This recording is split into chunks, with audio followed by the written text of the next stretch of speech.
তো আজকে যে ওসমান হাদি আমাদের মাঝে নাই, ওসমান হাদি যে আমাদের মাঝ থেকে চলে গেল, এখন আমরা কি স্তব্ধ হয়ে থাকবো নাকি আমরা শোক পালন করব? মনে রাখতে হবে, একজন জেহাদি চলে গেলে, একজন সংগ্রামী বন্ধু বা সাথী চলে গেলে আমরা কখনো বসে থাকতে পারি না। আমাদের বুকের ভিতরে আগুনটা ধাউ ধাউ করে জ্বলতে হবে, প্রতিশোধের আগুন। আমরা যদি এখন বসে থাকি, পরবর্তীতে আমাদেরকে কোণঠাসা করা হবে।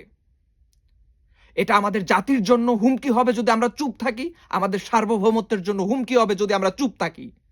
আমাদের বলতে হবে, আমাদের করে দেখাতে হবে। এটার জন্য অবশ্যই আমাদের কি প্রতিশোধ পরায়ণ হতে হবে। এখন আর সেলফ ডিফেন্স করার সময় আর নাই। ২৪-এ কোনো সেলফ ডিফেন্স চলবে না। যদি কেউ ইট মারে তার দিকে ইট ছুঁড়ে মারতে হবে, যদি কেউ পাটকেল মারে তার দিকে পাটকেল ছুঁড়ে মারতে হবে। যে যেই ভাষায় কথা বলবে তার সাথে সেই ভাষায় জবাব দিতে হবে। রক্ত গেলে রক্তের বদলে রক্ত নিতে হবে, দাঁত ছুটে গেলে দাঁতের বদলে দাঁত নিতে হবে।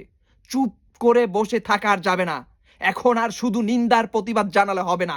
তাহলে এই বাংলাদেশটা অচিরেই, আজকে যদি ওসমান হাদির রক্তের যদি মনে করেন বিচার না হয়, এইটা যদি আমরা বিচার না করতে পারি, শুধু যে খুন করছে বা যে ওসমান হাদিকে দুনিয়া থেকে বিদায় বিদায় করছে, শুধু তাকে ধইরা বিচার করলে হবে না।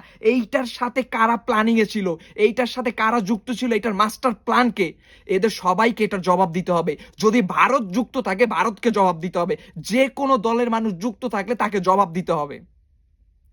আমাদের দেশকে টিকাতে হলে, আমাদের জাতিকে টিকাতে হলে, আমাদের জাতিকে যদি এক টুকরা গাজা না বানাইতে চান, এই বাংলাদেশটাকে যদি গাজা না বানাইতে চান, অবশ্যই আমাদের বসে থাকলে চলবে না। বুকের ভিতরে যে আগুন আছে সেই আগুন নিয়ে একদম শত্রুর উপরে চাপাইয়া পড়তে হবে।